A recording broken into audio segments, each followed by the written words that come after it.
Então, eu vou começar primeiro te agradecendo aqui pela disponibilização do teu tempo. Para a gente é super importante esses momentos que a gente tem aqui de fazer essas reuniões para aproximar com os profissionais do mercado. Aí, a Liga de Mercado da UFMG, nosso objetivo é aproximar justamente o mundo acadêmico à realidade profissional, e para isso a gente está estruturado em três comitês aqui internamente: um comitê de Investment Banking, um comitê de Equities e um comitê de Portfólio Management com um braço de finanças quantitativas. E daí eu queria começar te perguntando um Tá, pouco como é que é então? Tem Investment Bank, uma frente, aí qual que é a outra? tem uma frente de Equities. equities e tem Tá, uma frente de portfólio management, com um braço de finanças quantitativas. tá. E daí a gente chama o comitê de portfólio management do comitê macro, né, que ele vai olhar principalmente para os ativos relacionados à FIC, né, renda fixa, moedas e commodities. Aí eu queria começar te perguntando assim um pouco da tua trajetória acadêmica e profissional, assim, quem é o André e por onde ele passou.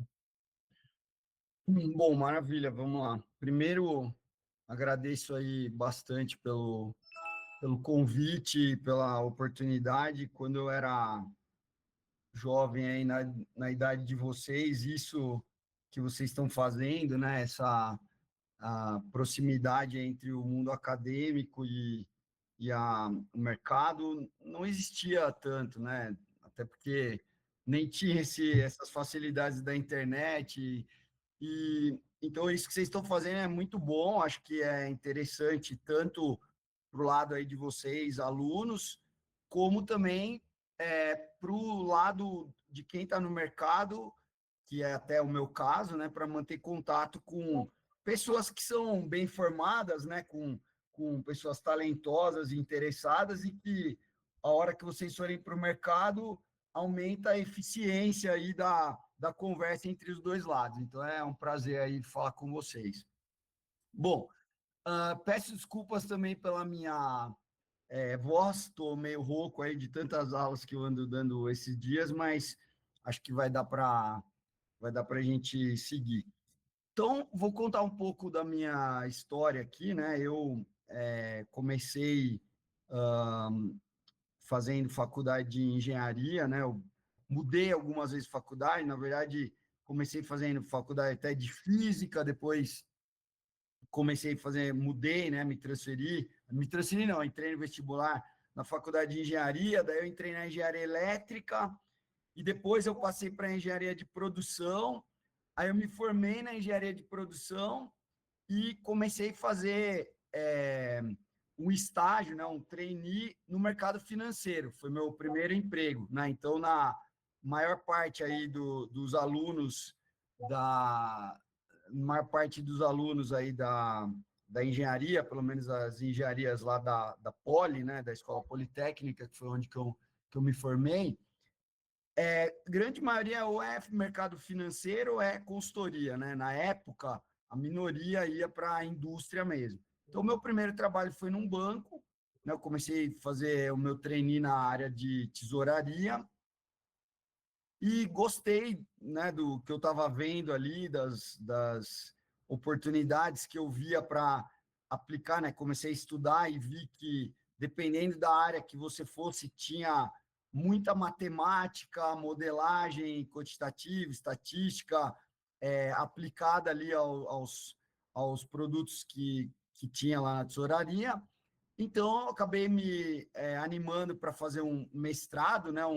Um cara que é um dos sócios da empresa onde eu trabalho hoje. Agora, depois eu conto um pouco para vocês. A gente está começando uma parceria com um fundo de investimento para desenvolver uma área quantitativa. Esse cara, né? Ele se chama Afonso, também é professor lá da Fundação Getúlio Vargas, onde eu dou aula.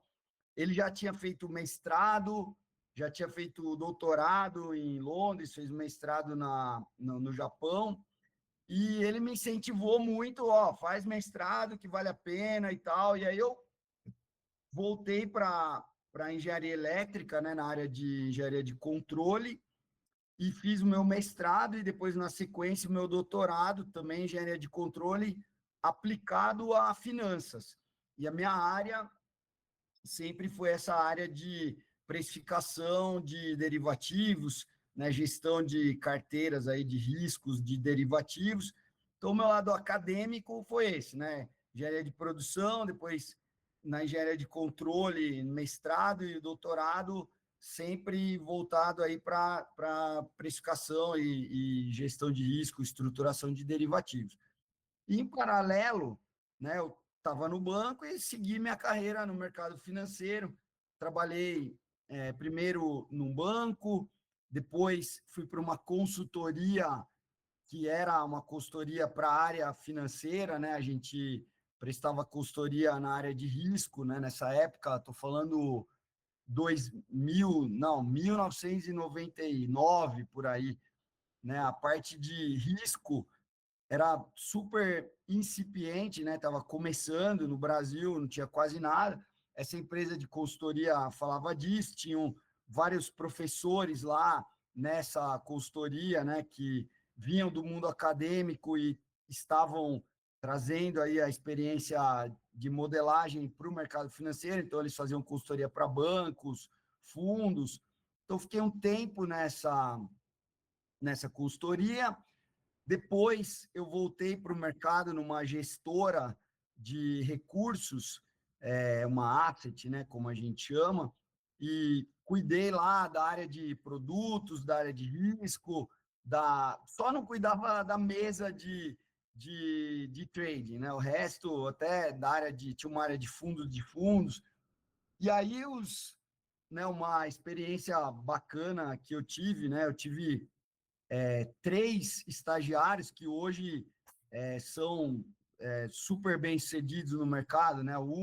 Até outro dia, ele era head do Private Banking do Citi aqui no Brasil. Acho que agora ele está no Itaú, se não me engano, ou no Bradesco. Aí o outro foi um cara que foi o diretor, né, o CEO da Asset do Itaú, mais jovem. Depois ele saiu, montou uma gestora, agora ele está no Banco Pactual. O outro cara é vice-presidente da Pinco, né? Então, meus estagiários apanharam bastante, mas tiveram a oportunidade de aprender, né? E acho que, justamente, claro, todos muito bem formados, né? Mais estudiosos, mas eu acho que a visão que eu tinha do mundo acadêmico, né? E aplicar ao mercado, eu acho que para eles que trabalhavam comigo foi excelente. E aí depois eu continuei nessa gestora, depois eu mudei para uma outra gestora, que foi uma experiência bem interessante, né? Eu trabalhei com um cara que era um bilionário, ele tinha US$ 1 bilhão, né? E lá nesse fundo ele fazia investimento fundamentalista, né? Totalmente, seguindo o Warren Buffett, com uma restrição, uma diferença. Ele fazia o que o Warren Buffett faz de maneira muito alavancada, né? Então, o nível de alavancagem que a gente tinha nesse fundo era gigante. Eu fiquei nesse fundo durante um ano, né, em 2007. Depois, em 2008, eu saí desse fundo e eles continuaram lá fazendo o que eles faziam. Aí veio a crise, né? Um fundo deles até acabou quebrando, né? Pelo que eles faziam. Eu já nem estava mais lá, não pude ajudar. E depois eu voltei para essa empresa de consultoria que eu havia trabalhado, prestando novamente consultoria na área de risco, de precificação, de modelagem enfim, né, de estruturas, de resolver problemas aí ligados ao mercado financeiro. E em 2013, nessa nossa empresa de consultoria, a gente até criou o que se chamava uma Lawtech, né? Se chama ainda Lawtech ou uma Legal Tech, né? Que é uma empresa que você usa a tecnologia. Nessa época já tinha algumas coisas de inteligência artificial que já eram aplicáveis e tal. E a gente usava isso para aplicar as nossas técnicas para resolver problemas do mundo jurídico. E o que eram problemas do mundo jurídico, né? Quando você pega uma empresa que tem processos contra ela, né, cíveis ou trabalhistas ou tributários, e as empresas têm que calcular uma provisão que não é muito diferente, né? Está relacionado com precificar um ativo aí, no caso da empresa, era um passivo, né? Depende do lado que você olha, é um ativo ou um passivo.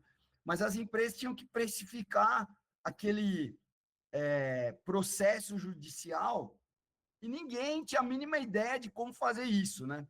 E quando eu peguei esse problema, que veio de um mega diretor de um banco internacional, ele falou, olha, vocês que olham essas coisas, a gente tem aqui um passivo de 5 bilhões de reais, e para calcular acordo, para calcular o valor desse processo, né, encontrar a estratégia ótima de gestão disso, tem o advogado lá que põe o dedo para cima e chuta um número, né?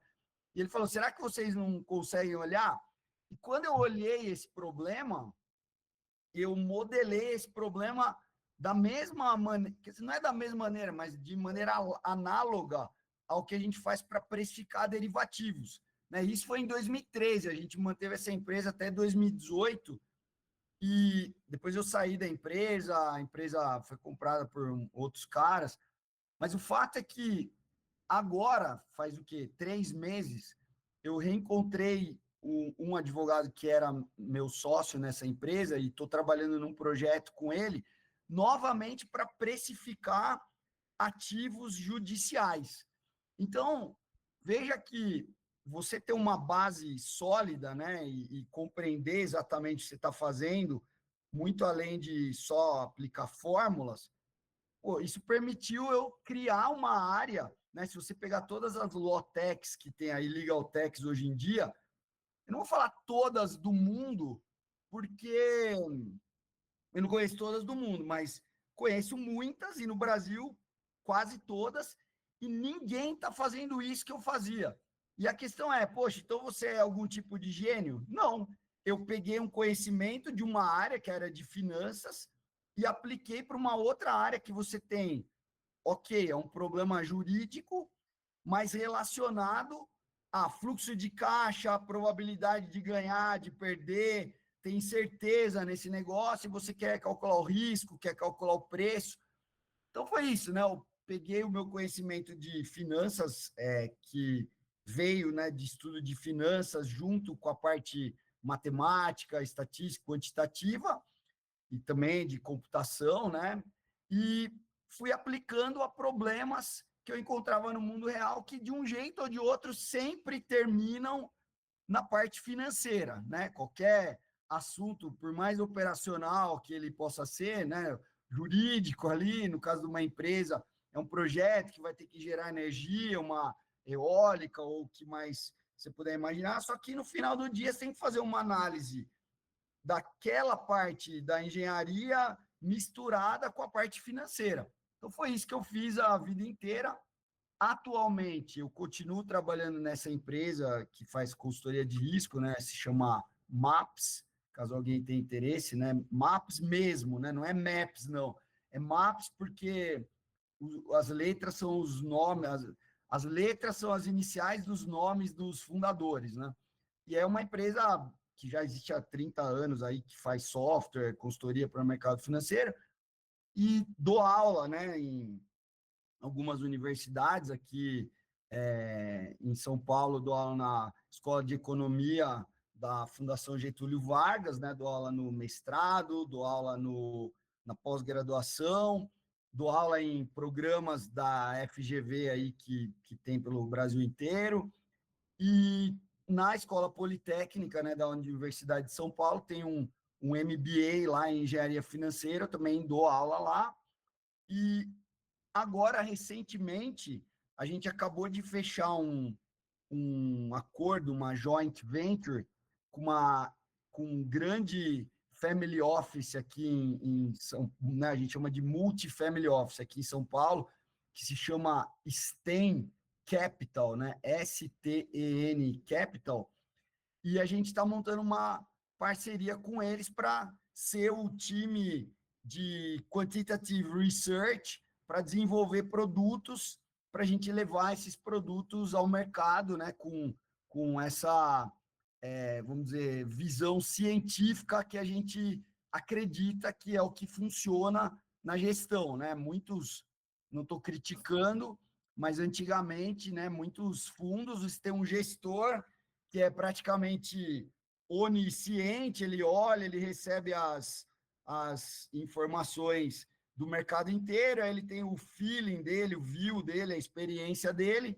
e ele toma as decisões de investimento, mas a gente sabe hoje em dia que isso não tem muita consistência, né? Então, o que a gente acredita e vê cada vez mais acontecendo é uma gestão quantitativa. Muitas vezes também tem o aspecto qualitativo, ele é importante, mas sempre e cada vez mais embasado por técnicas e ferramentas quantitativas, né? Então, essa é a minha área de atuação, né? Eu gosto muito da área de finanças corporativas e, obviamente, dentro disso tem muito espaço para tudo que for, inclusive derivativos, né? Para fazer hedging, para você, enfim, criar exposições que sejam interessantes para determinadas empresas. Então, essa é a minha área de atuação, tanto acadêmica aí quanto profissional.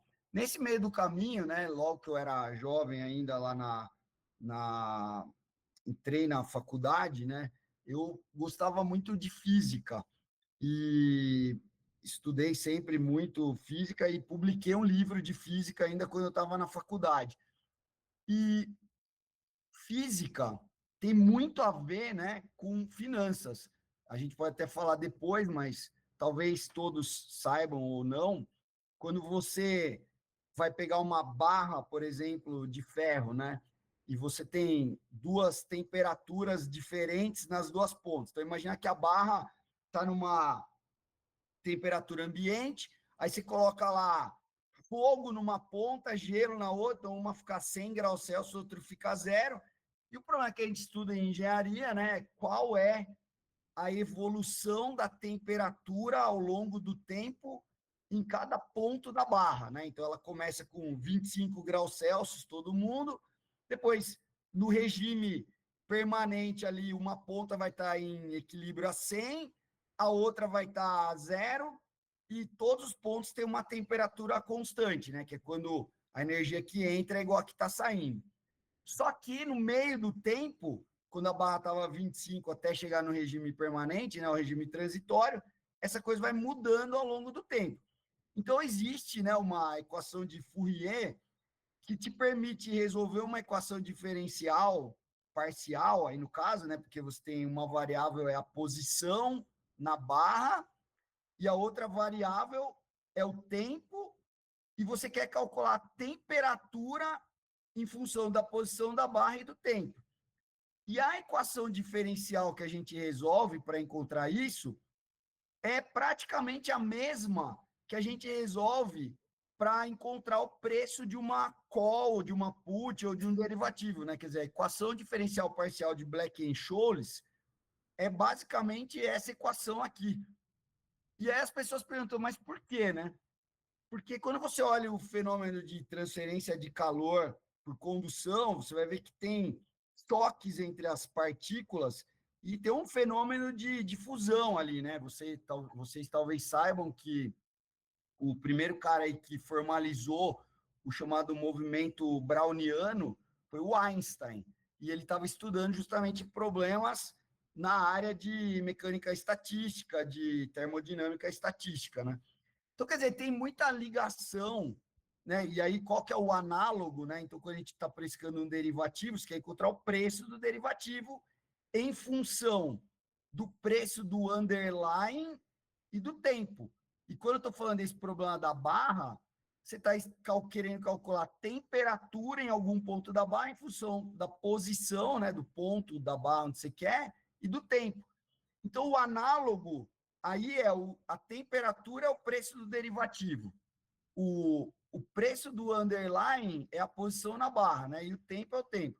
Então, quer dizer, é aquela história, né? Você muda as letras, né? Muda a interpretação do que é aquela variável, mas o fenômeno que está por trás, né? No caso de uma barra, que são os choques entre as partículas ali, o calor, né, a energia se propagando por meio desses choques. Quando você modela o mercado financeiro, né, no caso aí que a gente vai falar de derivativos, você vai usar um movimento browniano geométrico para modelar o preço do underlying, ou vai usar um movimento browniano para modelar os retornos, né? Então, quando você tem uma boa formação, né, uma boa compreensão lá dos fenômenos matemáticos, físicos, né, e consegue entender, quando você olha para o mundo das finanças, aí as analogias, você vai ter um diferencial muito grande aí no mercado em relação à maioria das pessoas. Isso não é só no mercado, né? Que é aquele cara que sai fazendo pergunta, a primeira pergunta, né? Acho que todo mundo que está aqui, né, tem uma boa base, estuda numa boa faculdade, você conhece aqueles alunos que, quando o cara apresenta um problema, a primeira pergunta dele é: mas que fórmula que eu uso, né? Então, quando o cara faz essa pergunta, que fórmula que eu uso, você já vê que é um cara que não vai chegar longe, né? Porque ele não consegue compreender direito o que ele está fazendo, ainda mais nos dias de hoje, né? A gente poderia gastar umas horas aí falando disso, né? Com o chat GPT e outras inteligências artificiais super desenvolvidas, né? Eu mesmo faço alguns trabalhos freelance treinando inteligências artificiais em diversas áreas que são do meu conhecimento, física, matemática, finanças. E não estou falando de treinar, de fazer conta de 1 mais 1, não, né? Estamos falando de problemas de altíssimo nível, né? Nível já de doutorado, e a inteligência artificial resolve e resolve bem, né? Então, você imagina, né? Nesse mundo, e como que vai ser se essas inteligências artificiais existem, né? O ChatGPT apareceu em novembro de 22. Nós estamos falando aí de 3 anos. Então, você imagina como que não vai ser daqui a 5 anos, né? Então, a pergunta é, como que eu faço para me manter relevante nesse tipo de ambiente, né? Então, acho que isso que eu estou falando, a trajetória que eu tive e o que eu recomendo aí para todos é isso, né? Estudar bastante para ter uma boa base matemática, quantitativa, de programação, para aplicar na resolução de problemas do dia a dia, né? Então, basicamente isso, Tomás. André, deixa eu puxar aqui da tua carreira, né? Você sempre trabalhou muito na área de pricing, principalmente precificando derivativos, nem você falou, e você chegou a mencionar a questão de, quando eu tenho um problema, não basta eu entender a fórmula, mas eu tenho que entender o escopo do problema como um todo para, enfim, tornar relevante aquela análise que eu estou fazendo. E nesse Exato. sentido, assim, eu queria perguntar para você, quando você está precificando uma opção, por exemplo, você vai ter a fórmula de Black-Scholes, que tem vários pressupostos que servem para você fazer o cálculo. Pressupostos esses que podem ter parâmetros que são incertos e etc. E daí eu queria entender, assim, da sua parte, como é que você mapearia esses parâmetros e como é que você lida com a incerteza deles? Cara, maravilha. Deixa eu fazer uma coisa aqui que eu vou. É porque se eu ficar só falando, e agora a coisa vai complicar um pouquinho, eu acho que seria interessante eu compartilhar minha tela, e aí eu posso rabiscar umas coisas aqui. Eu acho que vai ficar mais fácil de todo mundo. Deixa eu achar minha. Só, deixa eu ver onde é que eu deixei minha caneta aqui, peraí, para eu poder rabiscar.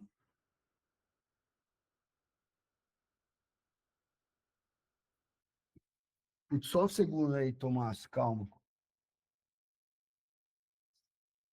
Achei. Então vamos lá. Acho que dá para ver minha tela aí, né? Dá sim. Tá. Então, quando a gente vai precificar um derivativo aí no mundo do Black-Scholes, né? São algumas premissas que são adotadas para desenvolver esse modelo, né? Então, vamos só pegar como um exemplo que quando a gente fala do mundo do Black-Scholes, é um framework, ou seja, você não está falando de call e put, né? Você está falando que essas premissas que foram adotadas lá, você poderia usar para precificar outros derivativos. Mas só para ficar claro aqui o exemplo concreto, vamos falar de uma call, por exemplo. uma put, né? Que é o que todo mundo já pensa inicialmente.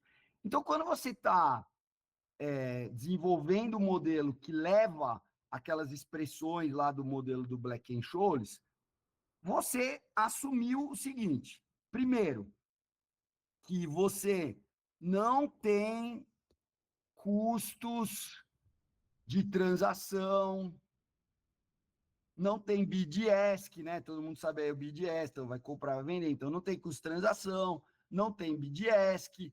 A gente assume que eu posso negociar qualquer quantidade do ativo. Então, por exemplo, se eu precisar comprar 17,9 quantidades ou vender, eu posso, né? Então, a quantidade pertence aos números reais. Eu posso tanto ficar comprado como ficar vendido. Eu não tenho restrição de short selling, por exemplo. Eu não tenho que, né? Se eu quiser fazer uma posição vendida, eu posso fazer. Eu não tenho que colocar, né, no modelo do Black-Scholes, eu não tenho que colocar margem, eu não tenho, né, chamada de margem todo dia, eu não tenho, enfim, que ter algum tipo de garantia, não tem nada disso, né? Então eu posso, né, no Brasil, todo mundo talvez saiba, eu tenho que, se eu quiser ficar vendido, eu tenho que alugar uma ação para vender. Nos Estados Unidos não necessariamente, mas no modelo do Black-Scholes não tem nada disso, né? Não tem, por exemplo, taxa de juros, ela é determinística. Tem uma taxa, então taxa de juros determinística, e mais especificamente no modelo original do Black-Scholes, ela é determinística constante, constante. Depois tem outros modelos que ela é uma função do tempo, mas ela é constante, ela não é uma taxa de juros probabilística. Você não tem BDESC nas taxas de juros. Você fala que o ativo, né, o underlying, né, o ativo de quem, o instrumento de quem o derivativo depende, ele segue um movimento browniano geométrico. E basicamente é isso. Então, e aí aqui vem uma premissa que a enorme maioria das pessoas não consegue nem entender o porquê que aquilo é uma premissa. E por que que a maioria das pessoas não entende? Porque não entende como que o modelo foi deduzido. E por que que isso é importante? Porque quem vai trabalhar, por exemplo, numa mesa de estruturação vendendo derivativos, ou se você vai ser um market maker, né, dando liquidez para o mercado, você que tem que saber fabricar o derivativo, né? Então, uma outra premissa é que o hedging é feito continuamente. E que às vezes não é nem claro o porquê que está aí. Mas, enfim, vamos responder sua pergunta, né? Sua pergunta, Tomás, foi: Maeli, tem todas essas premissas no modelo? Qual dessas premissas não funciona? Então, qual dessas premissas aí, ela não é verdadeira? Todas. Nenhuma premissa do modelo do Black-Scholes funciona. Todas erradas. E é importante, né, dizer uma frase aí de um matemático estatístico, acho que ele não está mais vivo, chamado George Box. E que ele fala o quê? Models, todos os modelos estão errados. Então, all models are wrong, but some are useful. Mas alguns são úteis. Modelo estão todos errados, porque, por definição, modelo é uma simplificação da realidade. Óbvio que ele está errado. Agora, alguns modelos são úteis. Na verdade, todos os modelos têm alguma utilidade, né? Se ele foi bem feito, tem alguma. Mas, por exemplo, se você pega o modelo que vocês usam lá na área de gestão de portfólio, de otimização de carteira do Markowitz, hoje em dia ele é totalmente inútil. Por quê? Porque ele depende de basicamente três coisas aí, né? Ele depende dos retornos esperados dos ativos, ele depende dos riscos, né, individuais dos ativos, e ele depende da matriz de correlação entre os ativos. E o problema é que estimar os riscos individuais é até ok, né? A gente tem técnicas estatísticas que até fazem isso de maneira ok. Agora, essas duas coisas, ninguém faz direito, e se alguém faz direito bem feito, não contou para ninguém. Ou seja, o problema é que é muito difícil estimar isso aqui. Então, qual o ponto? Quando você olha o modelo do Markowitz, e ele ganhou o prêmio Nobel e está tudo certo, né? Porque ele criou um framework para você resolver um problema que não era desse jeito que as pessoas resolviam. Então, tem um mega mérito nisso. Agora, daí a dizer que eu vou conseguir fazer esse modelo ser aplicado na prática, tem uma distância muito grande. Porque o modelo não é nada robusto com relação a esses parâmetros. Então, quando você estima os parâmetros, toma a decisão, aí o mundo acontece. E aí você volta ao mundo, dá um rewind aí, volta para a data que você tomou a decisão e fala: se eu soubesse como seria, se eu tivesse bola de cristal, a minha decisão teria sido muito diferente, seria parecida? Sim, seria muito diferente. Então, esse modelo, na prática, ele não funciona. Tanto é que você vai em qualquer gestora, qualquer banco, ninguém usa esse modelo. E mesmo os mais sofisticados também têm seus problemas, vários problemas. No caso do mundo do Black-Scholes derivativos, tá tudo errado também. Todas as premissas estão erradas. Mas, e aí você tem que entender a dedução do modelo e dá para mostrar que a equação do Black-Scholes ela é relativamente robusta às premissas, ou seja, se você colocar custo-transação, se você colocar que o movimento não é o browniano geométrico, ou seja, ele vai ter caudas pesadas, né? Os retornos não seguem uma distribuição normal. Se você fizer hedging discreto em vez de contínuo, que é o que acontece no mundo real, você vai perceber que a equação do Black-Scholes funciona na média. Por isso que muitos fundos e tesourarias e mesas de estruturação continuam usando o Black-Scholes, dando vários, eu brinco que são totós, né? Você muda um pouco, dá uma mexe aqui, torce ali, ajusta para cá, para lá, e aí não é exatamente o modelo original, mas ele funciona. É lógico que isso tem limite. Se você, por exemplo, for usar o modelo do Black-Scholes para precificar opções de gás natural, você vai ver que o gás natural é um underlying que está muito longe de seguir um movimento browniano geométrico. Aí é igual a querer dar um tiro na cabeça, não vai funcionar. Mas quando o desvio das premissas, né, tem um desvio, mas não é absurdo, o modelo ainda funciona relativamente bem. Essa é a ideia. Perfeito. É interessante, você falou que assim, tem várias modificações que vão sendo feitas dentro do mundo institucional para tentar aproximar esse modelo à realidade, enfim, às vezes complexifica a questão da É, matemática. por exemplo, né, quando você fala do movimento browniano geométrico, você está falando o seguinte, que o preço do underlying, né, do ativo base, ele segue uma dinâmica que é o browniano geométrico, que é uma equação diferencial estocástica dada por esse negócio aqui que você está vendo aí. E esse aqui representa um ruído browniano, né? Um cara que tem distribuição normal com média zero e variância dt, né? E aí o que acontece? No movimento browniano geométrico, que é esse carinha aqui é a tal da volatilidade. E aí, no modelo do Black-Scholes, você assume que o underlying tem uma volatilidade constante.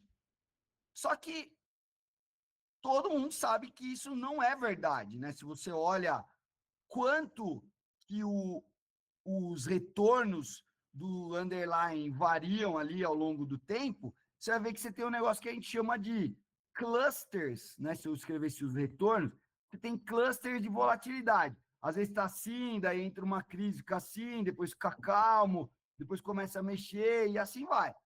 Então é óbvio que a volatilidade não é constante. Só que aí as pessoas começam a melhorar o modelo. Ah, tá bom, então vamos colocar um modelo que tem volatilidade estocástica. Então o que eu vou fazer? Um modelo de volatilidade estocástica, eu vou colocar uma dinâmica igual eu coloco para o preço, eu vou ter uma dinâmica só para volatilidade. Então, eu vou chamar isso aqui de sigma de T e vou ter uma equação diferencial estocástica para volatilidade também, que é o modelo de volatilidade estocástica. Só que esse modelo ainda tem problema. Você fala, mas, ô, Mayali, e quem disse que a dinâmica que você vai colocar para a volatilidade está correta? Então, existe um outro modelo que eu, em particular, pesquiso esse modelo há 15 anos, pelo menos, e a gente está desenvolvendo uma estratégia de arbitragem de volatilidade, né, tentando usar esse modelo, que é um modelo chamado de volatilidade incerta. E aí, qual que é a diferença? Que aí você não vai assumir uma dinâmica. Você vai falar o seguinte, ó, eu sei que eu digo que o mínimo é uma vol sigma mínimo, o máximo é uma vol sigma máxima, e como que ela vai variar aqui dentro, eu não tenho a mínima ideia. E aí você usa esse tipo de modelo, né? Então, quer dizer, todas as premissas estão erradas, e aí existem outros modelos que vão corrigindo essas coisas. Alguns corrigem academicamente, certo? Só que a hora que você vai olhar na prática, ele não resolve muito. Outros corrigem academicamente e também na prática, né? Por que eu estou falando isso? Porque, por exemplo, eu falo, tá bom, então a volatilidade, ela é uma variável que tem comportamento também estocástico. E aí você põe uma equação aqui com trocentos parâmetros. Aí você trocou um problema, que você não conhecia o negócio, por um outro que teoricamente é perfeito. Só que na prática você não consegue estimar nenhum parâmetro e aqueles parâmetros também mudam. Então, na prática, você não resolveu nada, né? Quer dizer, academicamente fica bonito, vai publicar paper, mas na prática não funciona.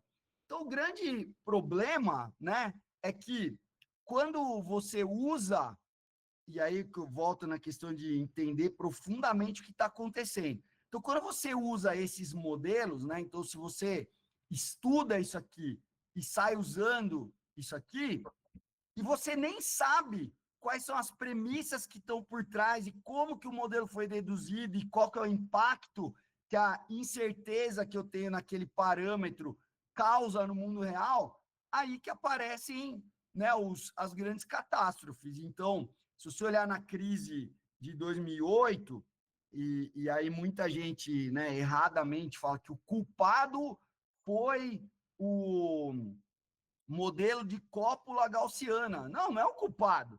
Aí a coisa é assim, é a mesma coisa você dizer que a matemática foi culpada ou a contabilidade foi culpada pelos escândalos que você teve numa época que o pessoal estava manipulando, né, da Enron e outros lá que tal. Cara, não é a matemática que é culpada, é que quem estava usando usou errado, quem estava usando usou com outro propósito. Então, no caso de modelar ativos, né, ou derivativos que envolvem crédito, um jeito de copular, né, de juntar, relacionar os defaults, né, as inadimplências dos caras que tinham que pagar aquele negócio, né, o nome técnico é o default, um jeito era falar que eles tinham uma distribuição conjunta que era normal. E por que eles fazem assim? Porque é o jeito que dá para ter fórmula. Só que aí tem um monte de dinheiro que não sabe direito o que está fazendo e sai usando aquilo, E aí, quando a bomba atômica explode no seu quintal, você vai falar, poxa, mas fazer bomba atômica não era simples? Não, não era. Tanto que, para quem estudar aí a história do LTCM, veja, o LTCM tem um livro, né? O Long Term Capital Management, era um fundo, e quem estava nesse fundo era só o Scholes, o Merton, o Black não estava porque já tinha morrido, senão estaria. E outros caras que vieram da Salomon, se não me engano, que era um banco lá nos Estados Unidos, que um time lá super bem cedido. E os caras quebraram o fundo e quase quebraram o mercado financeiro mundial, né? Estuda aí vê o filme, tem vídeos na internet. E quem fez isso foram os caras que criaram o modelo. Por quê? Porque eles acreditavam tanto que o modelo deles era bom, que eles não viram onde estavam as falhas. E aí, a hora que as falhas aparecem, né? Eu achava que uma correlação ia funcionar, achava que tal coisa ia funcionar. Não funciona, só que o cara tinha uma alavancagem de 40 vezes. Então, você imagina, o que é uma alavancagem de 40 vezes? Se o cara perder 2,5% no ativo original, se ele está 40 vezes alavancado, ele perde tudo, né? Então, você imagina um cara que está com esse nível de alavancagem. Então, esse é o grande problema, né? Você pegar os modelos que são simples, daí você corrige os modelos, mas qualquer nível que estiver falando de modelo, desde os mais simples aos mais complexos, eles têm falhas. E aí o importante é você entender como que essas falhas podem te afetar na prática, né? Para saber que risco você quer ou não quer correr, é o chamado risco de modelo aí, no caso, né? André, deixa eu puxar uma pergunta disso aí, que você falou que está há 15 anos estudando ali a questão da volatilidade incerta, né? Assim, que tipo de cuidado você tem que ter para sair do modelo acadêmico para o modelo na realidade, especialmente olhando para o cenário brasileiro, assim, quando você está estudando volatilidade, onde a gente tem limitação de produto, por exemplo, onde a gente não vai ter, às vezes, um swap de variância, um swap de volatilidade. Cara, se eu te contar o processo que a gente está desenvolvendo para pôr a estratégia para funcionar, eu vou explicar tudo isso aí que você quer saber, né? Então, eu vou tentar resumir aqui, porque a gente já está só com o time inteiro fazendo backtest desse negócio há 2 anos. Então, só para você entender, nem dá para testar essa estratégia, é uma estratégia de arbitragem de volatilidade. A gente vai comprar e vender vários. Porque, vamos lá, dar um passo para trás, né? O modelo do Black-Scholes, que é o que todo mundo usa aí no mercado, ele admite que a volatilidade é constante. Só que, quando você vai para o mercado e olha lá, para quem conhece um pouco aí do mercado de opções, você sabe que tem um negócio que é a superfície de volatilidade, ou vamos simplificar aqui, o smile de volatilidade. Então, se você pegar opções que vencem numa determinada data, né, calls e puts, a volatilidade implícita que está em cada preço, ou seja, né, se eu pegasse cada opção ali e usasse a fórmula do Black-Scholes e perguntasse, tá, qual que é a volatilidade que eu tenho que pôr aí para bater com o preço de mercado? Teoricamente, todos deveriam ter a mesma volatilidade. E se você está usando o modelo do Black-Scholes e o modelo do Black-Scholes fala que a volatilidade não depende do derivativo, ela depende do underlying. Então, se eu pegar tudo que é opção de índice, tudo que é opção de Petrobras, tudo que é opção de Vale, todas as opções, todos os derivativos deveriam ter a mesma volatilidade lá dentro deles. Só que não tem. E por que que não tem? Porque quando você fala que os retornos, né, têm distribuição normal, você está colocando um certo peso na cauda. Então, imagina uma opção. Então, aqui, ó, nesse eixo aqui, temos o preço do underlying na data do vencimento. Então, você pegar uma opção que o strike dela está aqui, você vai falar, cara, qual a probabilidade de ter exercício? É toda essa região que eu vou pintar aqui de azul, ó, toda essa região aqui. E beleza, aí você fala, tá, Mayali, errar essa cauda um pouco mais, um pouco menos, não vai mudar muita coisa. Sim, mas e quando eu estou precificando uma opção totalmente fora do dinheiro, que 100% do valor dela vem da cauda? Então, quando você está olhando, por exemplo, calls e puts totalmente fora do dinheiro, se você usar o modelo do Black-Scholes, ele vai dar um preço totalmente errado. E todo mundo sabe disso, que está errado. Só que quase ninguém sabe como corrigir corretamente. Então, o mercado dá um totó aí no modelo. E tem lá o modelo, né, a figura, né, o elemento que aparece, que é o smile de volatilidade. Aí, dependendo do instrumento que você está olhando, né, se você pegar os diversos strikes, você vai ver que ou a curva, né, o smile de volatilidade é assim, ou às vezes ele é assim, ou às vezes ele é assim. Depende do instrumento que você está falando. Se é moeda, se é uma ação, depende do tipo da ação, se é uma commodity, depende. Mas o fato é que tem isso. E se você olhar em 3D aí, né? Você fala, tá, Mayali, mas e se eu pegar todos os strikes para todos os prazos? Aí você deveria ter um plano, que seria uma volatilidade única para todo mundo. Só que na prática você não vai ter um plano, você vai ter uma superfície aí de volatilidade. Então, esse é um totó que o mercado dá. Então, pensa bem, se eu tenho várias e várias dezenas, por exemplo, no S&P, nos Estados Unidos, se você pegar os 3 primeiros meses, você tem 5.000, em torno de 5.000 strikes diferentes e prazo de vencimento todo dia de call e put. Então, pensa comigo. Cara, eu tenho 5.000 calls e puts. Cada uma delas tem uma volatilidade que o modelo que os caras estão usando para calcular as coisas diria que todo mundo tem que ter a mesma volatilidade. Por quê? Porque a volatilidade do underlying. Só que alguns instrumentos, dentro deles, tem o preço correspondente a um underlying tendo uma vol alta. E outros instrumentos têm dentro deles o mesmo instrumento, só que agora com volatilidade baixa. É como se olhasse uma hora você é homem, outra hora você é mulher, uma hora você é careca, outra hora você tem cabelo, uma hora você é gordo, outra hora você é não pode. É a mesma pessoa, é a mesma coisa. Então é meio óbvio que se você combinar tudo, pode ser que saia uma combinação que você não vai ter risco e vai ganhar dinheiro, que é o chamado arbitragem. E é isso que a gente está fazendo. Só que quando você vai fazer isso, para começar, para eu fazer um backtest, que é pegar a minha estratégia e olhá-la para o passado, eu preciso de dados. E o que nós estamos falando no nosso caso?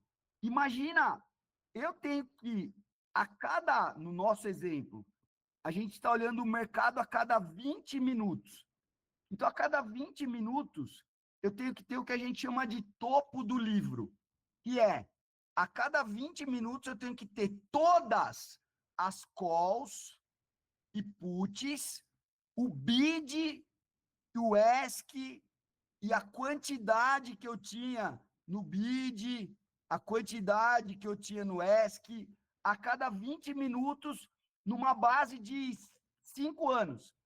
Cara, quando a gente começou a fazer esse teste, nem nos Estados Unidos estava fácil de arrumar esse dado.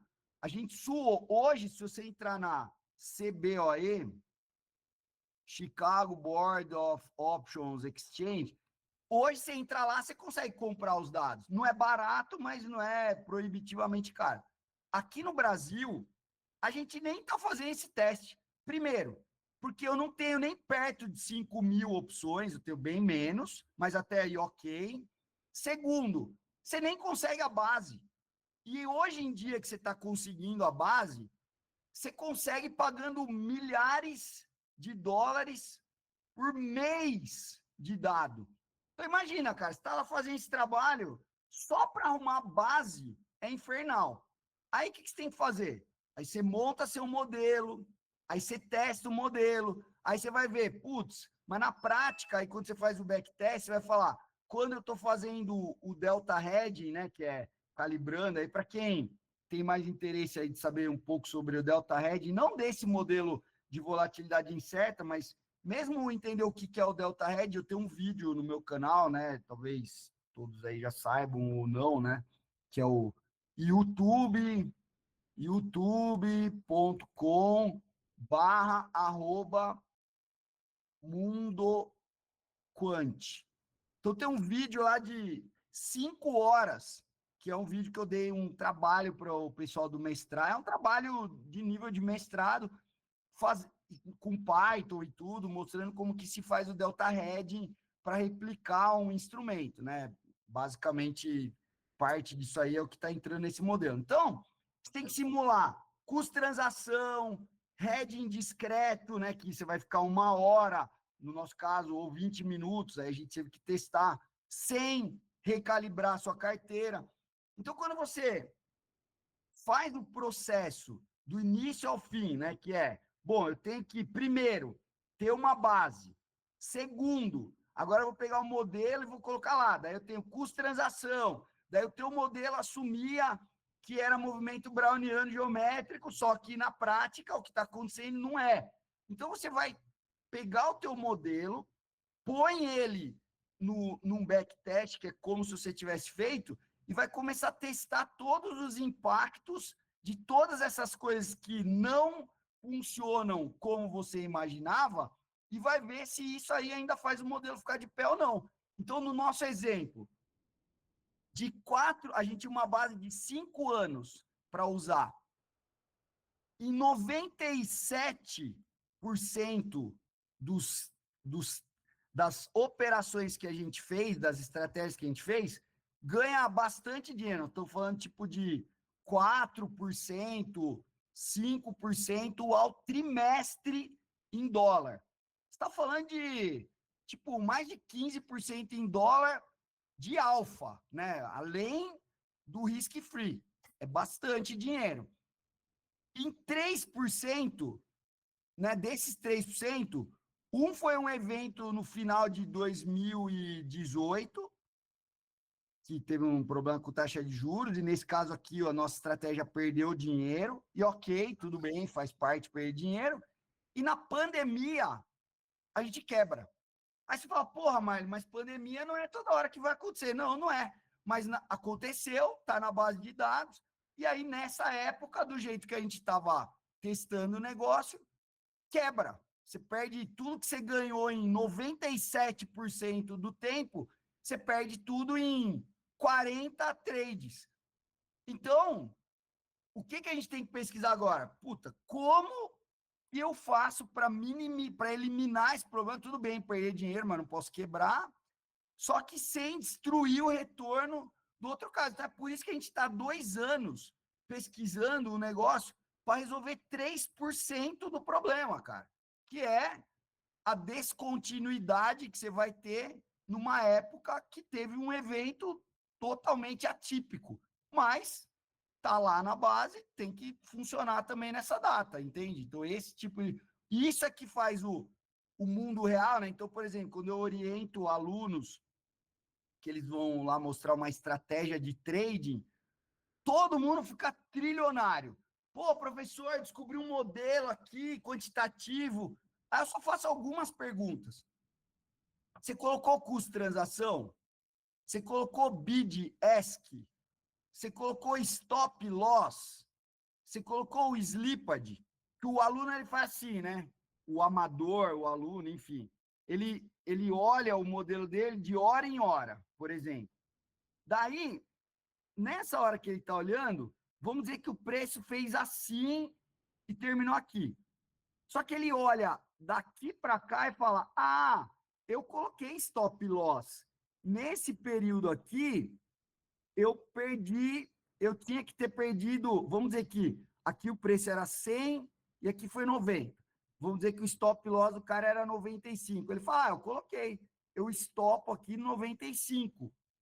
A pergunta é, você conseguiria estopar no 95? Então, a primeira coisa é, você colocou o stop loss? Essa é a primeira coisa. Segunda, Dado que você colocou, você estopou onde? Estopei no 95. Não, não é assim que funciona. Na hora que você vai estopar, provavelmente você vai estopar 93, 92, vai estopar aqui. Isso se chama slippage. Agora não me lembro se tem 2 P's ou não. Sou meio disléxico aqui com 2 letras em inglês. Então, não sei se tem 2 P's ou não, mas esse é o nome slippage. O que é o slippage? Quando você vai comprar para zerar a sua posição, ou vender, ou mesmo até para entrar na posição. Quando você vai entrar na posição, o bid ask já é suficiente. Mas quando você vai zerar, estopando, o slippage é fundamental. E daí eu posso te dizer que uma estratégia que dava 30% ao ano, dá menos 10%. Só por causa dessas coisas que eu falei. Custo de transação, bid ask, stop loss e slippage. Os caras não colocam. Então, esse tipo de coisa é o que é o famoso o diabo está nos detalhes, né? Esse é que é o ponto. Deixa eu até puxar dessa última frase aí, o diabo está nos detalhes, que, enfim, você pode ajustar não somente ali o valor teórico que é justo para o teu modelo para ele atuar, mas você tem uma série de ajustes que você pode fazer para além disso para tentar conferir uma maior acurácia, né? Então, pós-crise de 2008, você tem a ascensão muito grande ali dos modelos XVA, né, de ajuste de preço e etc. Você consegue passar um pouquinho para a gente assim, o que são esses Sim. ajustes? Então tá. O que é importante?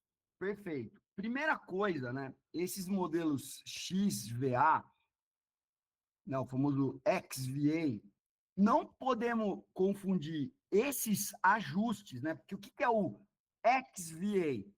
O X serve para um monte de coisa, já explico. C, L, K, M, T. O primeiro que apareceu foi o C. Então, isso aqui é credit, por exemplo. Aí alguns falam que é value adjustment ou valuation adjustment. Tanto faz, aí você vai encontrar as duas coisas. Então, o que é isso? É você pegar o modelo de derivativos lá e aí falar o seguinte: esse modelo está levando em conta que a contraparte pode não pagar? Não, não está levando em conta. Então, eu tenho que colocar lá dentro o risco de crédito, porque só dentro do modelo, originalmente, só tem risco de preço das coisas, né? Os modelos derivativos. Então, você tem um modelo que agora vai levar em conta o risco de crédito. Então, chama Credit Valuation, ou Credit Value Adjustment. Então, qual que é o ponto aí? O L é um ajuste para liquidez. O K é um ajuste que você, às vezes, tem necessidade de capital para enfiar lá dentro para você fazer a operação. Às vezes, você tem chamada de margem. Às vezes, tem um outro C, que é o collateral. Isso que aí chama call VA. Às vezes, tem que fazer ajustes de tax, né, tributários. Então, qual que é o ponto? Isso não tem nada a ver com fazer ajustes na estrutura do modelo. Ah, o modelo tinha volatilidade constante, agora eu coloquei estocástica, agora eu coloquei custo de transação. Não, isso não é o XVA. O XVA é, depois que eu fiz um modelo, qualquer que seja ele, mais complicado do mundo ou não, os modelos, tradicionalmente, eles estão levando em conta lá dentro só o risco de mercado, como que o preço vai variar ao longo do tempo. Essas outras coisas, margem, chamada de capital lá que precisa ter para fazer a operação, collateral, impostos, crédito, liquidez, né, que tem a ver com a questão aí da infraestrutura ou da microestrutura do mercado, né? Por exemplo, quando você está falando de liquidez, então, tipo, toda vez que eu vou comprar e fazer o meu delta hedging, eu tenho que ficar pagando o bid ask, imagina. Então, eu tenho que comprar, eu vou lá em cima. Aí eu tenho que vender, eu vou lá embaixo. É aquela história, né? Se for na casa de câmbio comprar o dólar, então vamos dizer que na casa de câmbio o spread do dólar é 5 e... Vai, finge que é 5 com 6. O que significa isso? Se for comprar, você vai comprar 6. Se for vender seu dólar, você vai vender a 5. Então, se você só falar, quero comprar, e depois vender, você já perdeu 1 em 5 ou em 6, aí você vai perder 15%, 20% só na brincadeira. É igual você ir na loja comprar um carro. Compra, dá uma volta na rua ali, dá uma ré, fala, não quero mais. já virou usado seu carro, né? Seminovo. Então, esses ajustes são o que a gente chama de XVA. Eles são muito importantes, porque muitas vezes o trader tá todo bonitão lá achando que tá ganhando dinheiro. Aí você pergunta para ele, vem cá, por exemplo, esse capital aqui, o banco, para poder deixar você tradear isso aqui, o banco tem que alocar capital por causa das restrições da Basileia. Fala, quer operar nisso aqui? Você tem que colocar capital lá. Se o banco tem que colocar dinheiro na bolsa para garantir margem, tem que colocar. Então, quer dizer, liquidez, tem que. Tudo isso. A pergunta é: você está colocando isso no seu modelo? Não está. Então, por exemplo, muitas instituições, não muitas, mas existem instituições, que têm uma área com esses caras mexendo aqui, para quê? Para poder precificar melhor o produto na hora de vender para o cliente. Porque é o seguinte, o banco, né, a mesa de estruturação, enfim, ela tem que ser remunerada não só pelo risco de mercado que está lá, que está já no preço dos derivativos, mas tem que colocar todas essas outras coisas, que muitas vezes o nego não coloca, não está nos modelos tradicionais. E para você aprender o XVA, né, então o X aqui vem no lugar de todas essas coisas aqui. Primeiro, você tem que aprender esses modelos que nem levam em conta isso, e são muitos.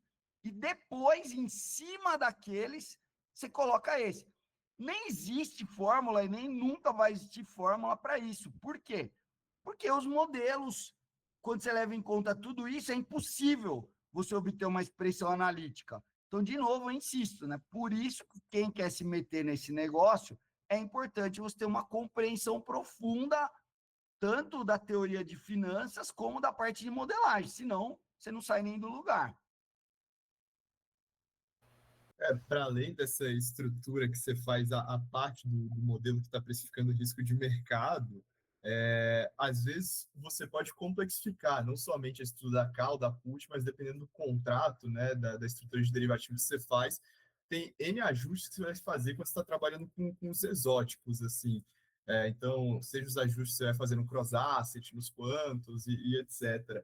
O que mudaria, assim, em termos da modelagem, da precificação, do hedge, quando você está trabalhando com uma estrutura vanilla para uma estrutura de exóticos, às vezes, que tem dois ativos dentro do contrato?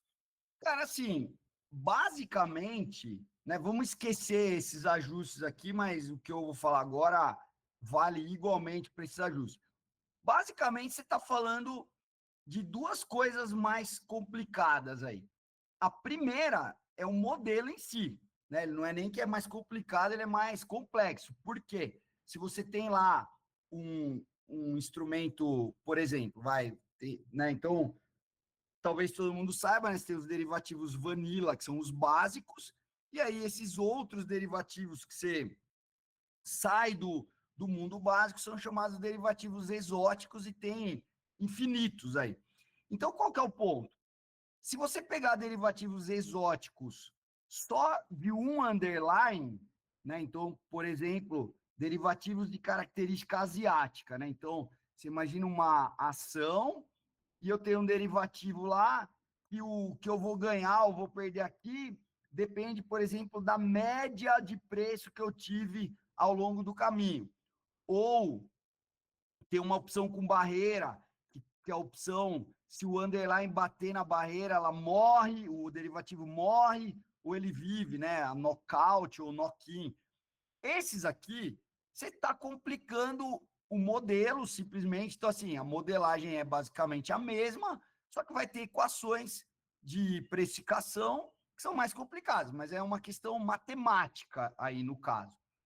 Quando você coloca outros instrumentos, então, por exemplo, né, você está falando um instrumento cross-asset, então você vai ter um derivativo que começa a depender de, por exemplo, de ação e de taxa de juros, ou vai depender de ação e do preço de uma commodity, ou às vezes você tem um multi-asset, né, que eu tenho lá várias ações, né, então a diferença do multi-asset para o cross-asset, né, o multi-asset, eu tenho vários ativos.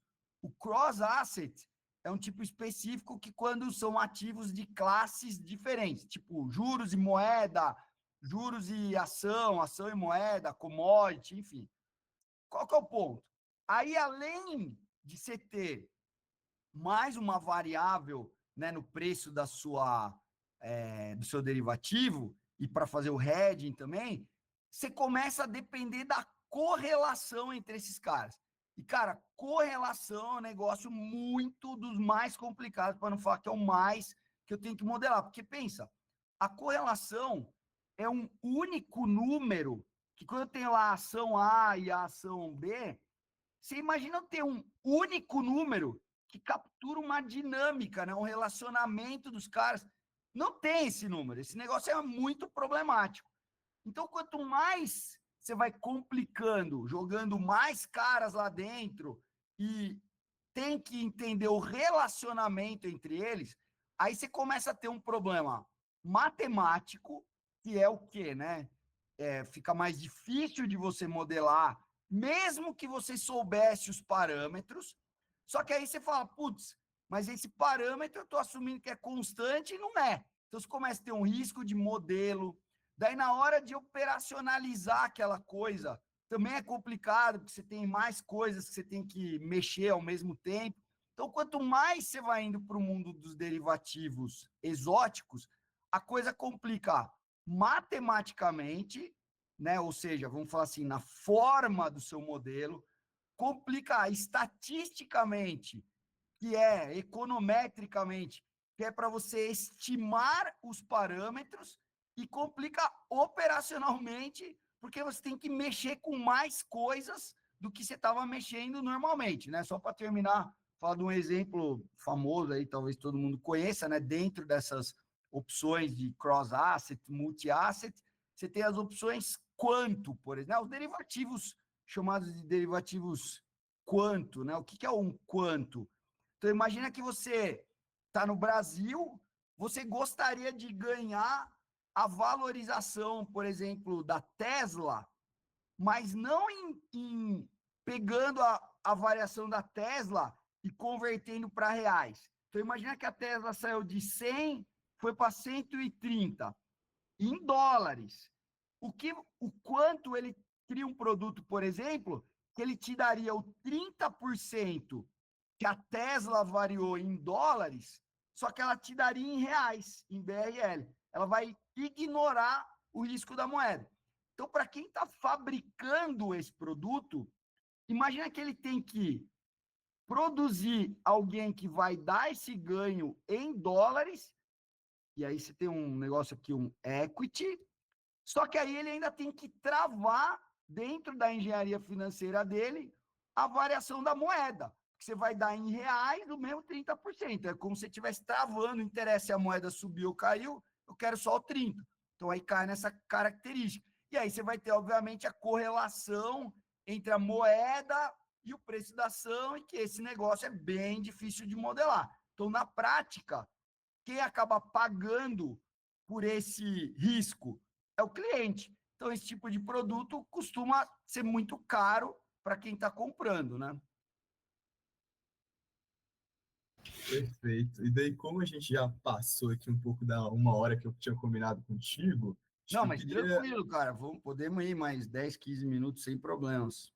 Ah, então perfeito. Aí, se alguém tiver pergunta também, só levantar a mão. Se não tiver, eu vou tocando aqui enquanto Ô, isso. Tomás, eu posso fazer uma? Você À quer vontade, à vontade, à quer vontade. seguir nessa linha?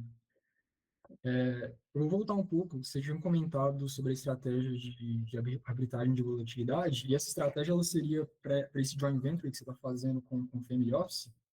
Na verdade, esse joint venture que a gente está fazendo com o Family Office, a gente vai montar um núcleo quantitativo para a gente desenvolver estratégias. Então, por exemplo, vocês aí que agora têm meu contato e estão nessa área, tem uma liga, né? Tem essa área que vocês pesquisam, mexem nisso. Você fala, pô, Mayali, temos uma estratégia aqui que a gente já testou, aparentemente funciona. Eu tenho todo o interesse de conhecer. O Tomás pode passar meu WhatsApp aí, vocês têm meu contato, mas depois passa aí para quem quiser, Tomás. Então, vocês entram em contato comigo e falam, Mayali, temos isso aqui. E aí a gente vai combinar, vocês podem, inclusive, aí óbvio que a gente vai backtestar, muito provavelmente de um jeito mais rigoroso do que de vocês, vão fazer lá os nossos testes, as nossas simulações, mas existe um caminho para vocês já criarem estratégia que vão entrar no fundo, e se a estratégia funcionar, a gente vai ter um contrato que a gente combina lá com vocês, um pedaço da remuneração que a gente tiver, a gente passa para vocês. Então, o nosso trabalho lá é pesquisar e desenvolver e implementar estratégias quantitativas em tudo que é área, em equities, em moeda, com derivativos, sem derivativos, na área de crédito, de renda fixa, não importa, qualquer coisa. Então, qualquer coisa que vocês, né, e nós, e qualquer pessoa no mundo que, né, muitas vezes entrar nesse mercado não é trivial, né? Às vezes você tem, eu, por exemplo, estudei, tive interesse em desenvolver essa estratégia por anos. Agora que nós conseguimos fazer uma parceria, porque um dos sócios dessa empresa, ele é um amigo que está fazendo doutorado, que gosta dessas coisas, ele abriu o espaço. Mas a maioria dos lugares é a famosa teoria do não vi, não gostei. Ah, essas estratégias quantitativas não funcionam, ainda mais porque no Brasil muitos fundos, né, se meteram, né? Os caras acham que vai abrir um fundo, colocar, por mais que o cara tenha se formado na melhor faculdade do mundo, não é nem do Brasil. Cara, não é assim. Se você pegar o fundo do Jim Simons e ver o que ele fez, o cara tinha centenas de matemáticos, físicos, enfim, doutores. Não dá para pegar um cara que, com todo respeito, né, mas que acabou de sair da faculdade e não tem experiência de mercado, não tem experiência de modelagem, por mais que ele passou todos os anos tirando 10. Não é assim. Então, essa é a minha opinião. Por que que, né, outro dia, inclusive, me perguntaram isso.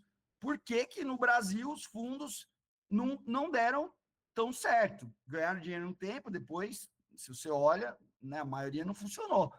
Minha opinião é essa. É porque lá nos Estados Unidos funciona. Todos? Não todos. Mas o do Jim Simons, por exemplo, de Shaw, o Citadel, tem vários, né? O Six Sigma, todos esses funcionam. E qual que é o ponto? Você vê o nível de investimento, né, em pessoas, em tecnologia, né, o mercado tem muito mais instrumentos, liquidez e tudo mais para você operar, então é mais fácil. Então, esse que é o ponto, né? Lá nós estamos montando esse time para levar qualquer coisa, inclusive essa estratégia que a gente está testando e outras. E aí, por isso que eu falei logo no começo, né, que esse tipo de oportunidade que o Tomás organizou isso aqui, é bom para os dois lados, porque eu tenho interesse em mais cérebros pensando em coisas que podem ser úteis para mim e vocês também têm interesse, porque tem um canal aberto, assim, pô, tem coisa legal, liga lá para mim, manda o WhatsApp, Maialha, tem um negócio aqui, você quer ver? Quero ver. E se der certo, é bom para mim, bom para o dono do fundo, bom para você, bom para o dinheiro, para o investidor, todo mundo sai ganhando, né? Então, só para seguir um pouco nessa linha, você acha que para a indústria de fundos quants no Brasil, de alguma forma decolasse, igual a gente tem, como você comentou, esses fundos quants aí nos Estados Unidos, Citadel, Mandup, Bridgewater, etc. Essencialmente, a gente precisaria de uma estrutura nas AST muito mais pautadas em pessoas, capital humano muito forte ali, né? É muito forte, cara. Você sabe que quando teve a crise de 2008, aí óbvio que teve muito paper e todo mundo discutindo, porra, como que o mercado financeiro quase explodiu. E aí uma das discussões é, temos que acabar com derivativos, temos que acabar com esses quants, que a culpa foi deles, né? Os rocket scientists, eles que criaram esses produtos. E a conclusão certa não é essa. A conclusão certa é a gente tem que ter mais gente estudando e estudando mais. O problema é você dar o ônibus escolar na mão do bêbado para dirigir, cara. Aí não vai dar certo. Então, esse é que é o problema. Se você, de novo, acho que para a gente poder falar se uma coisa funciona ou não, você tem que ver quem fez bem feito. Então, se você vai nos Estados Unidos e pega o Jim Simons, e estou citando esse, Porque tem um monte de entrevista na internet, no YouTube, né? Infelizmente o Gene Simons faleceu aí faz, sei lá, uns 6 meses. Mas tem um monte de entrevista dele, falando sobre o negócio dele, como ele começou e por que que ele acha que o negócio que ele fez é muito difícil, inclusive, de replicar. Mas você vê o nível desse cara e vê o nível do time que ele montou e o nível de investimento que tem. E você vê o resultado que deu, e não foi 1 mês nem 2, foram 25 anos, 30 anos, tendo retorno de mais de 25% ao ano em dólar, depois de ainda pagar 40%, 50% de FII, né? Então, e dá para fazer? Dá para fazer. Só que, sinceramente, né, as pessoas que não entendem nada das coisas, aí colocam, o cara se formou naquela faculdade, que é muito boa. Sim, é muito boa. Amigo, o cara acabou de se formar, não tem condição desse cara ser um head quant para desenvolver, o cara não sabe nada, essa é a verdade. Infelizmente, é assim, a vida é assim. Você tem que ter 20 anos de experiência acadêmica, junto com o de mercado. Então, por exemplo, nesse nosso time, tem um trader. O trader, ele não sabe nem 1/10 da matemática que a gente sabe. Só que a gente não sabe nem 1/10 do que ele sabe do feeling de mercado. Foi um cara que trabalhou 10 anos na Goldman Sachs em Nova York, operou de tudo. É um cara que tem dinheiro na pessoa física e opera na pessoa física. Então, esse cara tem o feeling do mercado. Então, assim, eu não acredito em algo que é 100% quantitativo. Ignora as pessoas, porque eu acho que os modelos ainda não estão nesse nível, e muito menos 100% nas pessoas. Tem que ser as duas coisas. Então, a gente, por exemplo, eu estou conversando com uma amiga, que ela é de uma área que chama de Special Situations. Você está misturando finanças corporativas com uma modelagem quantitativa. Então, em geral, você vai para esse mundo aí do pessoal das finanças das finanças corporativas, ou o pessoal que fala de crédito, né, para pessoa física, dos FDICs, né, que são ativos securitizados, né, o chamado finanças estruturadas, né? Então, FDIC, Fundo de Investimento em Direitos Creditórios, né, os FDICs. Então, se você vai olhar hoje em dia quanto que tem de modelagem quantitativa nisso, é muito pouco perto do que deveria e poderia ter. Então, a nossa proposta é essa. A gente encontrou um lugar que os caras têm 20 bilhões de reais sobre gestão e tem essa visão que a gente tem. É uma oportunidade única que a gente está tendo na vida. Que é um cara que tem o dinheiro e gosta e fala o seguinte, cara, eu quero montar um negócio desse aqui. E aí eu vou pegar tudo que eu conheço, com todos os professores que eu conheço, os amigos de mercado que eu conheço, e vamos montar um núcleo que dá valor para quem estuda, para quem pesquisa, para quem conhece de mercado, tudo que é bem feito. Se você olhar, por exemplo, um fundo que chama D.E. Shaw, depois se alguém tiver interesse, entra na internet e procure ler um pouco da história do fundo. O da Renaissance Technologies, que era o fundo do Gene Simons, eu só não falo para você procurar, porque se procurar você não vai encontrar quase nada. A página dele só tem uma página de entrada lá e pronto. O D.E. Shaw, que o nome do fundo é por causa do David Shaw, que foi consultor de ciência, tecnologia na época do governo Clinton. O cara é genial, ele montou esse negócio aqui, procura lá, você vai entender. Lá nesse fundo dele, o cara contrata PhD de tudo que você puder imaginar, de música, de economia, de política, de estatística, matemática, computação. Por quê? Porque tem estudos que falam sobre isso. É diversificação de cérebro. Lógico que você colocar 50 imbecis numa sala, não vai sair nada de útil. Agora, quando você colocar 50 caras que têm um alto nível intelectual, com opiniões que são embasadas, embora um goste da esquerda, outro da direita, um gosta do Lula, outro do Bolsonaro, outro sei lá de quem, isso gera muito valor. Então, esses caras lá fora fazem isso. Eu não estou vendo os caras no Brasil pensando dessa maneira. Pouquíssimos casos, pouquíssimos lugares. Então, é aí que eu acho que é isso que eu acho que falta para a gente conseguir, de fato, ter um negócio que realmente tem os resultados que tem lá fora, né? Não sei se faz sentido para vocês, é uma opinião, né? Só para deixar bem claro, quando eu falo de algo que é, porque a gente demonstrou, e aqui eu estou falando da minha mera opinião, mas eu vejo que é dessa forma, né?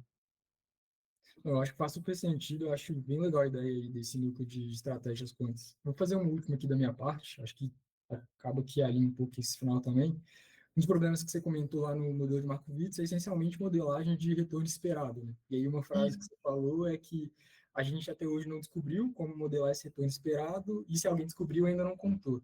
Você acha que algum desses fundos quantos pode ter, de alguma forma, chegado próximo disso? E Cara, eu não tenho dúvida que, por exemplo, ficar olhando série histórica, simplesmente, porque as pessoas acham que agora com inteligência artificial, ou vamos usar um modelo econométrico, e aí o cara fica complicando na teoria ali, nos modelos que ele está usando, mas só que aquilo que ele está tentando usar como variável explicativa não explica a física daquele problema. Então, sabe quando que ele vai conseguir? Nunca. Ele pode usar o modelo mais sofisticado do universo, não vai. Você tem que entender. E isso é difícil. Por quê? Porque você tem muitas variáveis que são interdependentes, qualitativas, quantitativas. Então, por isso que eu acho que até hoje, né, todos os acadêmicos funcionando, até hoje eu não vi nada. E tem muito acadêmico competente. O que eu acho? E com a inteligência artificial aparecendo, e você tendo condição de colocar milhares de variáveis, se de fato você colocar as milhares que fazem sentido, e aí falar, bom, eu vou querer colocar lá variáveis quantitativas e qualitativas para me prever o preço do petróleo. E aí você coloca se está tendo guerra, se não está, se tem outras tecnologias, aí você vai começar a fazer um modelo muito mais rico, muito mais rico. Esses modelos têm uma chance de funcionar. Então, assim, hoje, eu não acredito que alguém tenha um modelo específico que funcione para tudo. Agora, eu mesmo já participei de um treinamento de uma inteligência artificial que eu acho que é uma que se chama Index.ai. Por que eu acho? Vou até entrar aqui, ó. E aí depois vocês podem Index.ai. Esses caras aqui, eles basicamente o trabalho de equity research, basicamente isso aqui faz esse trabalho. Ele pega tudo que é base de dados dos Estados Unidos inteiro, de onde você puder imaginar, e automatiza tudo e faz os modelos e tal. Por que eu estou falando que eu acho que era isso? Porque eu fui contratar, eu e milhares de outros PhDs aí no mundo inteiro, a gente foi contratado por uma empresa para treinar um modelo, mas a gente não sabe qual é o modelo. Mas eu posso dizer qual é o trabalho. O trabalho era o seguinte, o cara, e isso que eu já entrei na segunda fase. Então, na primeira fase era assim, alguém dava um texto e falava lá, ó, numa empresa de, vamos supor, de varejo, aconteceu isso no mercado, como se fosse uma notícia. E o modelo de inteligência artificial tem que prever o que vai acontecer com o preço. Cara, eu vi, por isso que eu só acredito que eu participei. Já tinha gente que na área de varejo já tinha levantado todos os drivers que tinham relação com aquele problema. Então, você imagina uma inteligência artificial que fala, opa, é empresa de varejo, o que é importante na empresa de varejo? Ah, se tem produtos substitutos, tem acesso ao mercado, tem não sei o quê. Porque quem só vive aquilo, aquele cara sabe os drivers. Do mesmo jeito que você falar de um cara que está estudando a área da saúde, um outro cara que está estudando a área de utilities, um outro cara que está estudando a área de mineração, outro cara que está estudando siderurgia, o outro que está estudando tecnologia. Cada pessoa dessa tem 20 anos de experiência nessa área. Eles estão contratando esses caras para levantarem todos os pontos e a gente ficar treinando a inteligência artificial Então, a inteligência artificial fala, eu acho que vai acontecer isso por causa disso, disso, disso, e aí a gente que entende do assunto fala, não, esse argumento é errado, aí o cara, porque eu fiz uma conta assim assado, e vou dizer que o preço pode subir tanto ou cair tanto, a gente corrige ou valida. Cara, tem milhares de doutores no mundo inteiro fazendo isso em tudo que é área. Eu estou falando das que eu participei, matemática, física, finanças, só que tem isso em medicina, tem isso no que você quiser, cara. Então, você imagina, né? Com esse nível de coisa, eu acredito que cada vez mais as pessoas estarão próximas, aí, quem fizer esse tipo de pesquisa, a ter um modelo muito bom para prever preços de coisas específicas. Não vai ter um modelo que serve para tudo. Então, vai ter um cara que vai montar um super modelo para, de repente, uma determinada empresa, por exemplo, só para citar nome, Use Minas. Aí o outro cara olhou CSN. Aí o outro cara, agora é a Gerdau. Aí não sei o quê. E aí agora vamos olhar Magazine Luiza, vamos olhar a, sei lá, CCR, que agora já não é mais... Enfim, eu acho que com a inteligência artificial, cada vez mais os caras vão começar a automatizar o research, e tá aqui, ó, já tá feito, não é só central, só que é um software que só dá para comprar uma instituição financeira, talvez você não vai nem conseguir entender direito o que tem ali. Mas o ponto é, isso já é uma realidade. Então, quando você começar a misturar o trabalho quantitativo com o qualitativo, imagina, pegar todos os reports, todos os annual reports, todas as informações, tudo que o mercado está falando, tudo que está saindo na rede social, tudo de notícia daquela empresa e jogar no modelo desse, é óbvio que você vai ter uma ótima capacidade de previsão. Vou conseguir prever daqui 3 anos? Não, não vai. Mas você vai conseguir prever pelo menos daqui a, sei lá, 6 meses? Bem possível.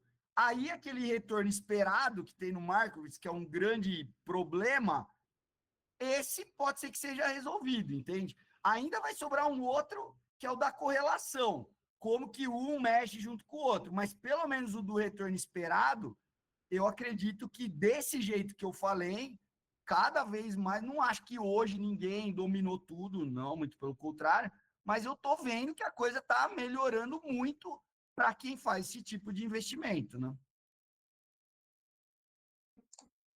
Boa noite, André. Opa, boa Queria te noite. perguntar um pouco, então, seguindo essa linha, qual que seria a sua perspectiva, então, para como que vai mudar o mercado em si de trabalho, sabe? Principalmente nessa precificação de derivativos, que eu acho que é uma coisa bem técnica, que é bem influenciada pelas ferramentas de IA. Só como você acha que isso influencia a gente, por exemplo, está entrando no mercado de trabalho agora? Como é que você acha que vai ser Cara, eu nos vou falar próximos porque o que eu anos? falo para os meus alunos, para você se manter relevante, né? A pergunta é justamente essa. Como que eu me mantenho relevante? Então, eu vou falar, qual é a primeira coisa? Eu separo em 2 casos. Então, eu falo assim, você quer ser relevante? Vamos dizer se você quer atuar na área comercial ou você quer atuar na área técnica. Então, vamos lá. Você quer atuar na área comercial? Se você tem relacionamento, entende de marketing, de vendas, né? Relacionamento, vou falar 2 vezes, relacionamento, que é um negócio fundamental. Se você não tem relacionamento, então isso que vocês estão fazendo aí, eu tenho 54 anos, eu falo, eu tenho vários amigos que são centimilionários, vários. Eu fazia prova para eles de física na faculdade, tirava 10 para todos. Os caras têm centenas de milhões e eu tô lá ainda lutando para pagar as contas. Por quê? Porque eu fiz uma burrice na minha vida. Qual foi? Não desenvolvi relacionamentos. Isso eu fui fazer depois. Esse trabalho, essa oportunidade que a gente conseguiu agora, claro que é porque eu sou competente, mas eu já era tão competente quanto faz 20 anos. Só que surgiu por causa de relacionamento.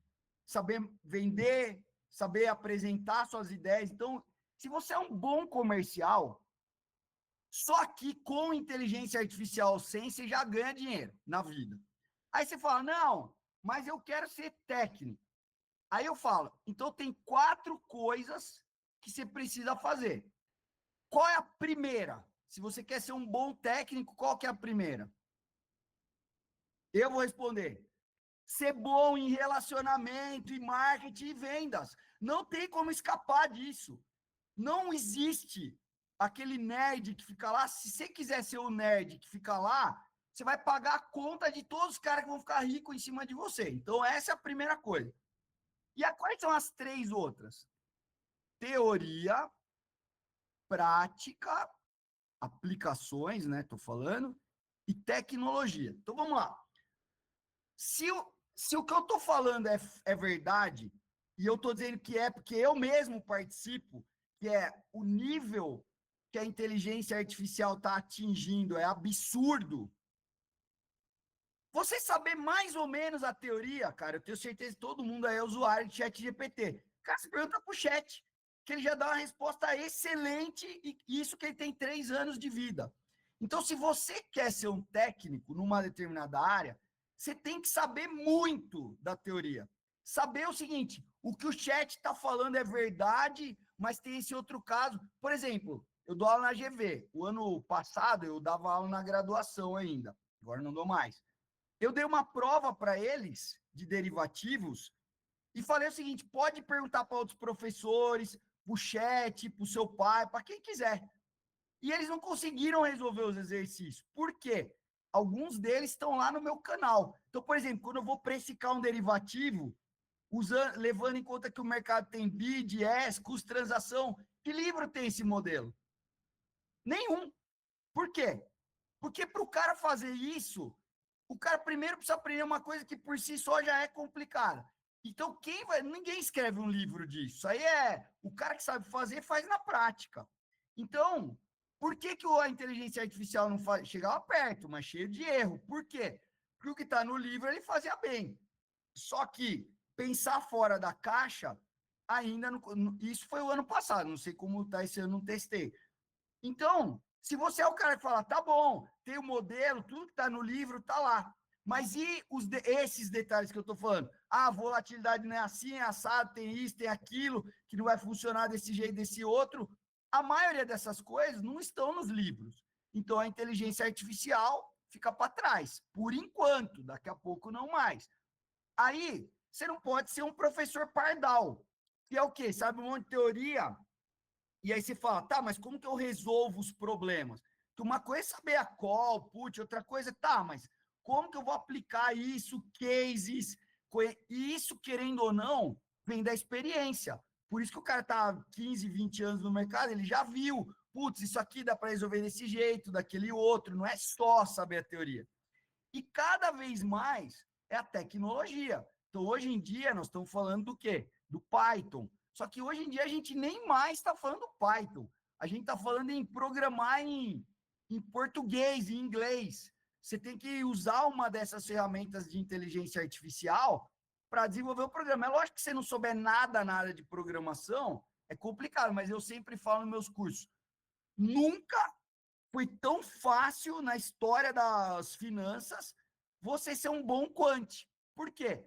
Porque antes você tinha que ter doutorado em matemática, doutorado em programação. Cara, hoje em dia, se você souber 15% do que tem que saber e souber usar direito uma ferramenta de inteligência artificial, que é um gênio à sua disposição, cara, eu falo, você não vai ser o Messi, você não vai ser o Cristiano Ronaldo, você não vai ser o Yamal, tá, não vai. Mas você vai ser o Piquet, já não tá bom? Jogar na Champions League, já tá bom.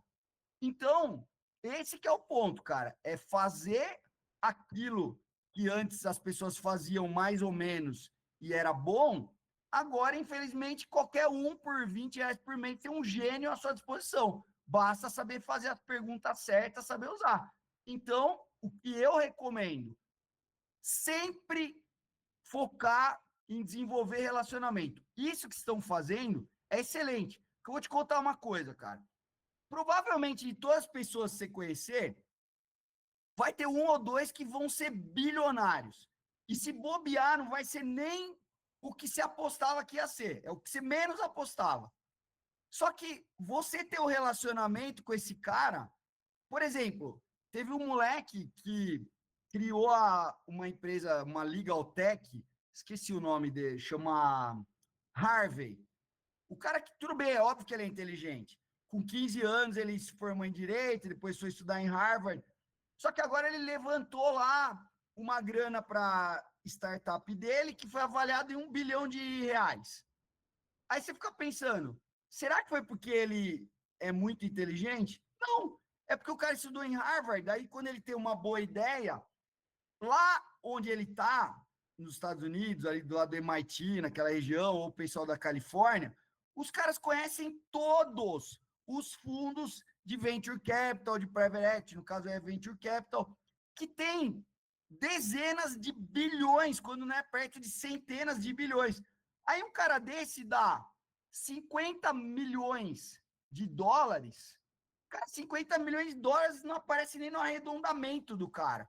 E o cara fala, ah, você é bom, estudou em Harvard, eu conheço você, conhece o outro cara, que não sei o quê, você já veio aqui, visitou a gente, toma 50 milhões. Só que 50 milhões de dólares é quase 300 milhões de reais.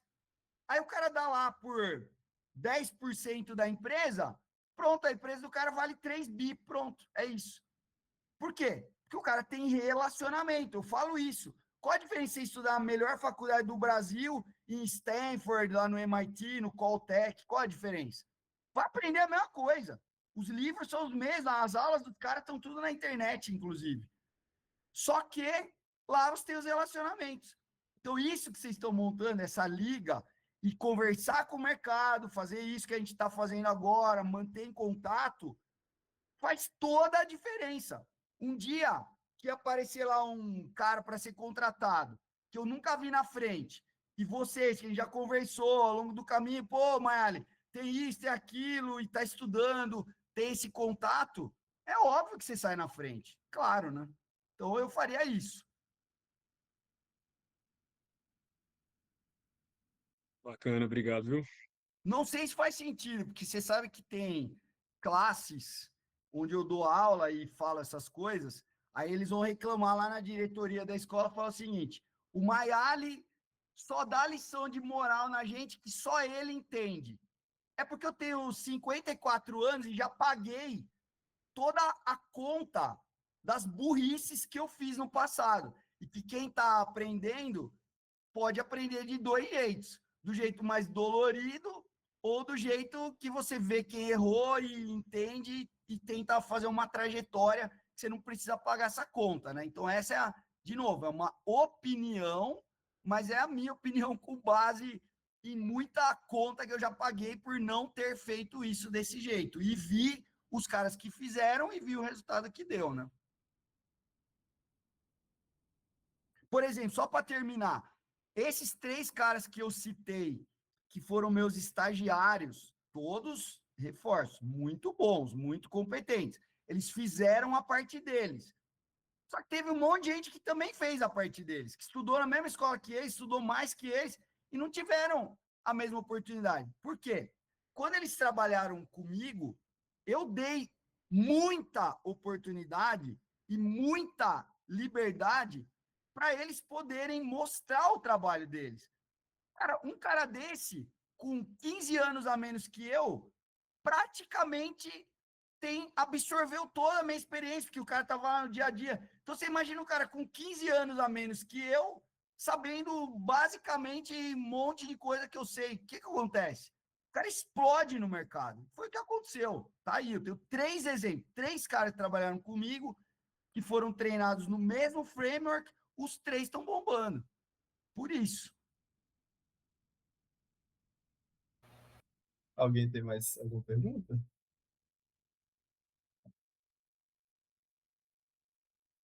Então, acho que eu vou começar a encerrar aqui. Primeiro, agradecer em nome pessoal e depois em nome da Liga, porque foi de muito valor essa conversa aqui. Terminei, acho, com 3 páginas anotadas de caderno aqui, com vários insights que você trouxe. E, enfim, fico muito feliz aí de você ter disponibilizado o tempo e agradeço imensamente aí pela conversa que a gente teve. Ó, e para quem teve o interesse e a paciência aqui, não sei se todos sabem, né, mas eu tenho um curso de derivativos lá no Udemy, que eu nem tô mais vendendo esse curso, eu acho. Antes custava R$ 600, mas agora não estou nem vendendo mais. não quero comercializar isso de outra forma. Mas, Tomás, eu vou passar para você um link que quem aí do grupo você compartilha aí com o pessoal. Então, vocês têm uns 20 dias aí para se matricular e depois o curso é vitalício. São 130 horas de derivativos, tem aula de Python aplicada a finanças, tem 3 anos diferentes de cursos, né? O curso de derivativos que eu dou na pós-graduação na Poli. Cara, assim, 130 horas de material para estudar eu estou dando. Então, eu passo para você, Tomás, aí você passa para a galera.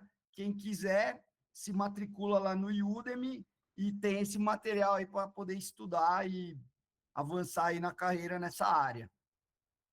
Perfeito, vou passar o link para todo mundo e obrigado demais aqui pelo esse presentão aí que ninguém estava esperando. Inclusive, conheci você por causa desse curso, né? Você fez o curso, eu olhei o histórico da conversa lá, esse número tá salvo no meu WhatsApp. Mas, então é isso. Fechou, então. Tá cara, bom. brigadão aí, boa noite para você. Maravilha. Valeu, pessoal. Abraço a todos aí. Tchau, tchau. Valeu, André. Boa Obrigado. noite. Valeu, Boa noite. boa noite. Valeu, boa noite. Pô, absurdo isso aqui.